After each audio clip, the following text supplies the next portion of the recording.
Behind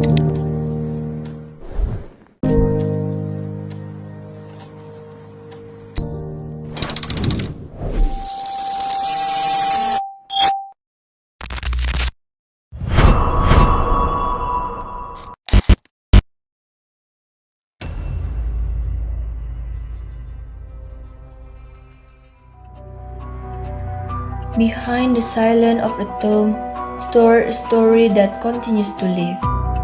This is where Dewi Sartika rests, a visionary woman who fights for the right to education for women. From her small step to establish a wife school in Bandung in 1904, the light of knowledge was born that had never been extinguished until now.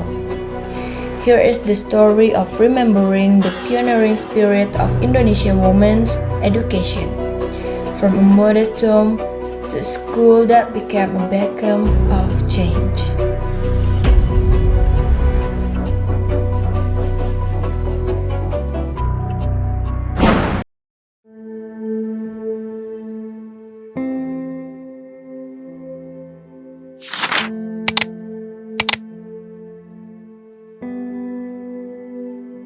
Jadi untuk putri, jadi nggak ada laki-laki itu. Jadi kalau itu juga cerita dari ibu ya. Jadi itu di belakang ada sumur bu ya. Jadi kurikulumnya itu hanya menjahit,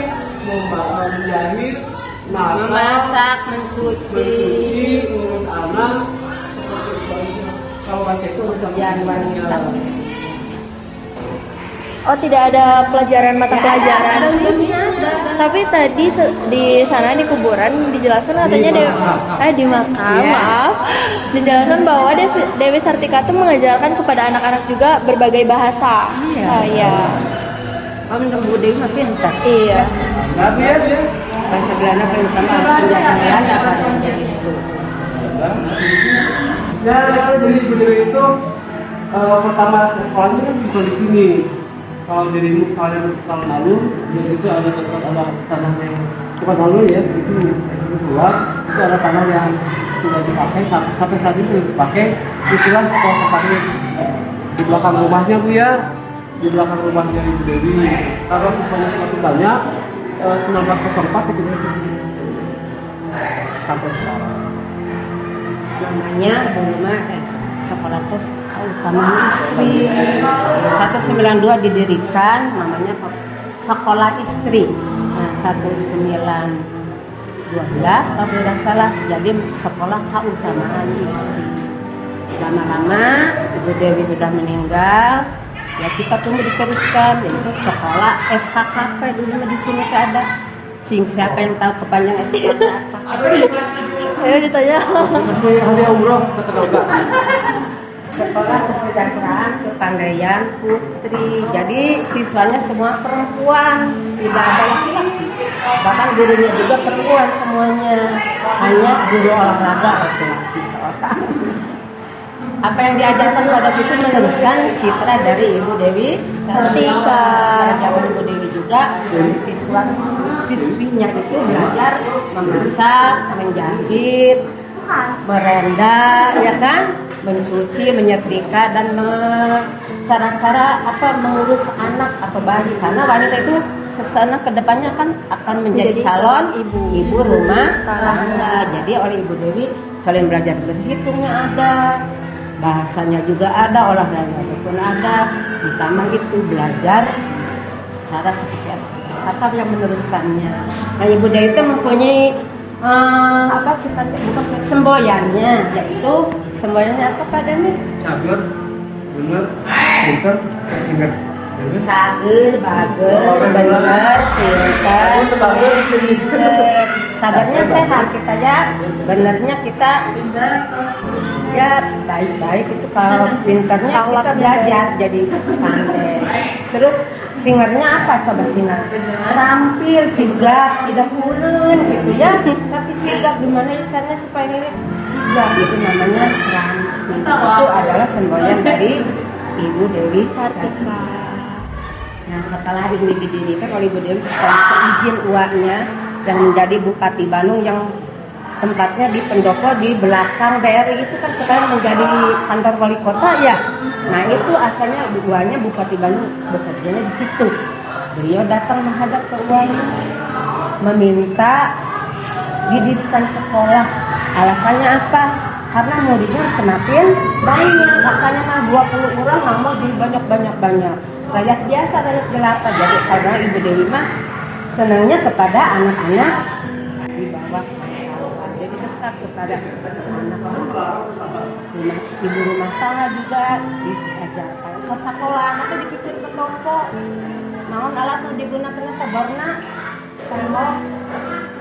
tembok pendopo. Lalu pulpennya, pensilnya arang kayu, tahu arang kayu dibakar. Nah itu dipakai nulisnya. Anak-anak sekolahnya pakai genteng, pakai musiknya genteng. Lama-lama makan negeri teh akannya. Nah waktu sasekolahan di pendopo itu makin banyak bertambah muridnya, makin banyak. Lalu Ibu Dewi menghadap kepada uaknya, Wak, murid sudah banyak. Uwi ingin mendirikan sekolah, kan dipanggilnya Dewi Sarga Uwi. Beliau menyebutkan sendiri tak Uwi, ya, menurut namanya. Uwi ingin mendirikan sekolah. Uangnya itu kaget, karena pada zaman penjahat kan rawan ya. Kalau pihak kita ada komentar, dia sangkanya nanti memberontak seperti bapaknya waktu ini. Nanti Uwi jangan gampang meminta, ini harus prosesnya harus kita seizin pemerintah Hindia Belanda. Nah, tetap beliau mengajar di Pikir Pendopo Tengajar, terus teman-temannya diajar kabut-kabut ini ya. Nah, waktu itu diintip oleh gubernur Belanda yang namanya Harmer apa padanya ya? Harmer ya pokoknya Harmer. Diintip takut Dewi itu menjadikan pembelajarannya menghasut suatu terus Belanda teh jahat misalnya, dan kita jangan terhadap Belanda. Ternyata tidak. Dewi itu betul-betul 100% mendidik teman-temannya untuk belajar supaya bisa membaca, menulis, berhitung dan menjadi pandai. Karena wanita pada waktu itu derajatnya jauh dengan kaum laki-laki itu derajat tinggi gitu aja. Kalau wanita terus dia mah punya sekolah, cicing dia mah bantuan mama masak. Nah nanti karena kamu juga nanti ke rumah tangga, lalu Dewi sedih katanya. Kalau begitu nanti wanita bisa Jawa Barat atau Bandung ya, mungkin nantinya bisa dibobodo, untuk bisa macamnya. Menayah surat di batu, dipangmacakeun, api kan bacana kumaha misalkan. Contohnya begini, misalkan Neng di sini sekolah, mamanya jauh di Bogor. Surat ada kalau kamu misalkan ada mengirim surat, mengirim uang, misalnya kan ante bisa macam ditipu betul kan, padahal ngirim duitnya. Nah seperti itu. Jadi sedih hatinya. Kalau begini wanita khususnya kota Bandung mungkin akan menjadi modeman nanti rusak. Berarti harus melalui supaya kita harus melalui pendidikan. Akan mendidik teman-teman yang khususnya di kota Bandung, umumnya se-Jawa Barat. Jawa Tengah makan ibu ini ya. Jadi cita-cita budaya begitu terwujud. Nah oleh Tuan Harmat itu diizinkan melalui uangnya bicara otonom. Siapa cina izinkan Dewi mendirikan sekolah, nanti oleh saya akan bantu gitu. Nah, Justru dibantu. Iya dibantu karena diselidik-selidik bukan menghasut tapi betul-betul mendidik. Oleh Tuan Harmat dipanggil Dewi teh mau mengajar di sekolah saya.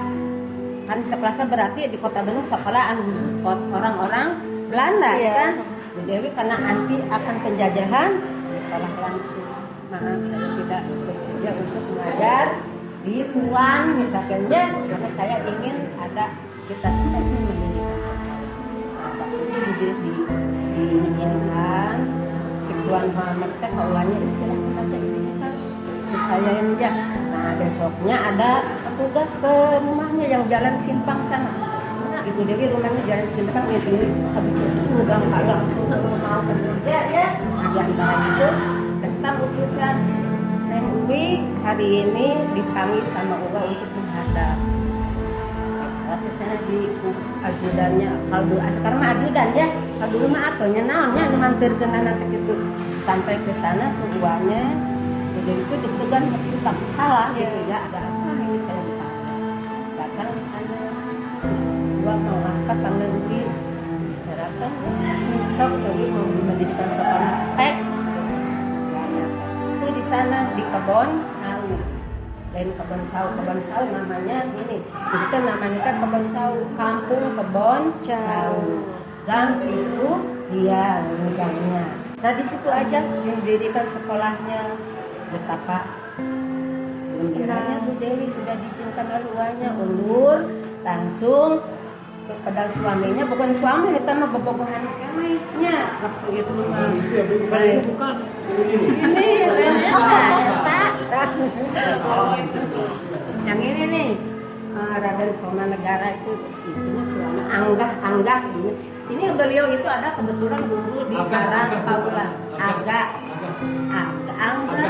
Agahnya di SD Karang Pamulang gurunya seorang guru dari Anggah bertunangan dengan bapak ini tuh ibunya kurang setuju karena beda satu level gitu.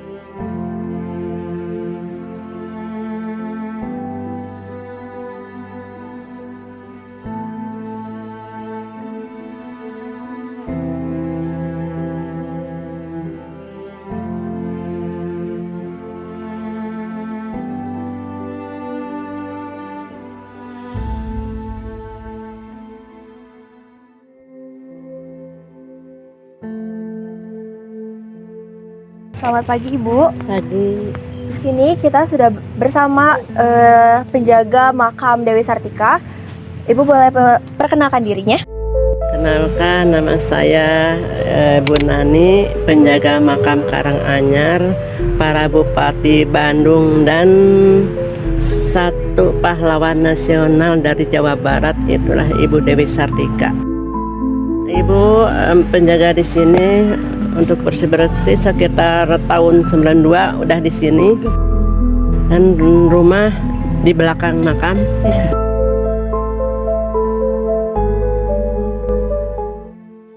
Langsung aja ke pertanyaan pertama. Ibu, apakah makam ini adalah peristirahatan yang aslinya Dewi Sartika? Ya, Iya. bersihkan dari tahun 47 aja meninggalnya. Tapi pertama mah di Tasik Seneam ya, cita-citanya pingin dekat dengan suaminya, jadi pingin dipindahin, jadi 3 tahun kemudian dipindahin ke sini. Oh baik, jadi sebelumnya suaminya terlebih dahulu yang meninggal, Iya, dimakamkan di sini. iya. Baik, selanjutnya. Oke, jadi kita ke pertanyaan selanjutnya ya. Ibu, apa ada informasi prasasti di sekitar makam atau yang menceritakan riwayat hidup sama perjuangannya di Dewi Sartika? Itu gimana sih? Perjuangannya dia sangat gigih ya untuk mengangkat kaum wanita biar semua sama dengan laki-laki gitu. Ingin semua pintar, segala bisa gitu. Dia kan guru juga, guru bahasa semua. Gitulah, biar ingin mengangkat derajat kaum wanita, pokoknya gitu. Ibu, Dewi Sartika kan pahlawan. Ya. Apakah makam ini berada dalam kompleks pemakaman yang sama dengan tokoh-tokoh penting lainnya? Ini memang makam keluarga dari turunan Bupati dalam Karanganyar. Jadi bukan umum, jadi makam keluarga khusus para bupati dalam Karanganyar. Jadi turunannya dari dalam, ya. Ibunya Raja Permas ada dalam, ini turunan Bupati dalam Bintang ini. Dewi Sartika itu keluarga ningrat ya? Iya, betul. Baik. Ibu, kan makam Dewi Sartika itu ada bentuknya berbeda gitu ya? Ya. Ada arsitekturnya tersendiri.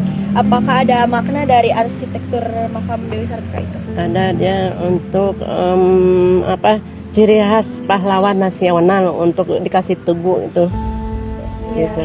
Jadi dibedakan dari Ya, makam-makam. beda dengan yang lainnya, beda. Gitu. Jadi di makam ini tuh hanya sekeluarga gitu. Enggak, ada lagi dari turunan-turunan semua dari dalam para bupati. Ini semuanya turunannya dari dalam semua. Cuma kan ini mah berasalnya dari dalam Bintang. From a simple tomb in Karanganyar to the birth of schools that continue to stand firm, the legacy of Dewi Sartika never fades. She taught that education is not a privilege, but the right of every human being. Her spirit lived in every classroom, in every girl who dares to dream, and in every generation who believes that knowledge is light. This is the eternal message of Dewi Sartika. As long as education is fought for, her struggle will always live on.